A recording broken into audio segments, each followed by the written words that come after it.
I felt it is imperative for us to engage the Kenya National Union of Teachers, as we have done with other stakeholder segments in preparations for the Nyanza International Investment Conference. When we came up with the idea of having an international investment conference, the rationale was to see how to tap into the expertise, networks, and linkages of private sector and professionals from Nyanza to see how we can reach out to prospective investors to come in and take advantage of the development opportunities we have within Nyanza, informed by the comparative advantages of various regions in Nyanza.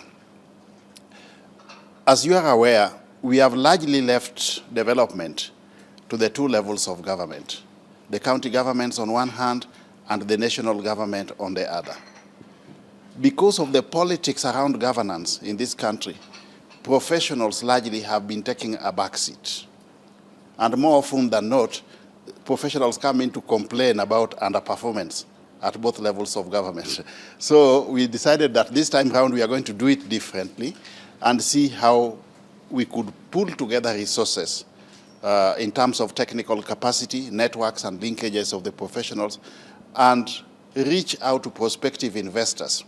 And the best platform to do this is none other than an investment conference. Within Nyanza, we have got so many development plans, which espouse the development opportunities in that region. If you look at the Lake Region Economic Bloc strategic plan, you'll get the thematic areas of our development needs. The master plan, which has been developed by Lake Basin Development Authority, you will get the development needs there. We have so many papers. We have had also similar conferences before.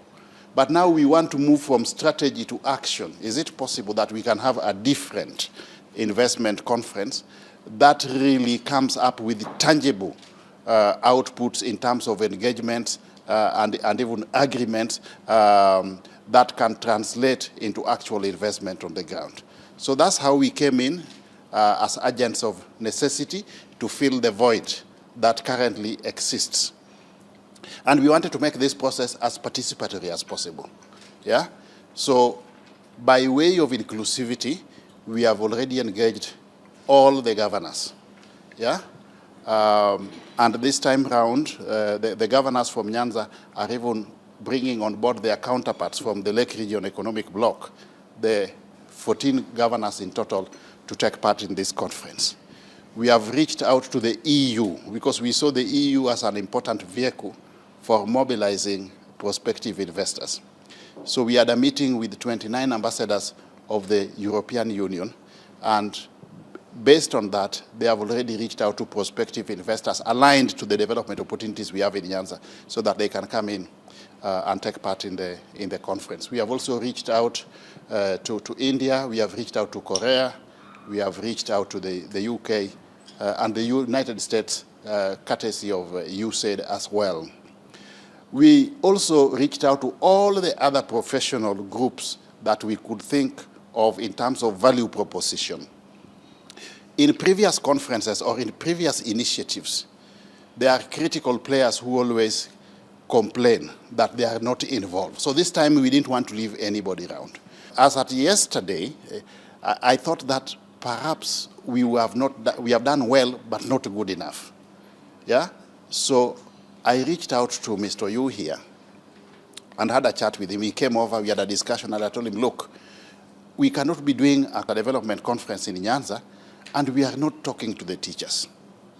My experience in the public space informs me that if you want anything disseminated in this country, there are two vehicles you can use. Either you use the provincial administration or you use teachers. Those are the most effective tools for dissemination of any initiative. So when I spoke to Mr. Oyu, he readily accepted to convene this team for a meeting so that they can be briefed, given a status update on what this conference is about and where we are and how they can get involved.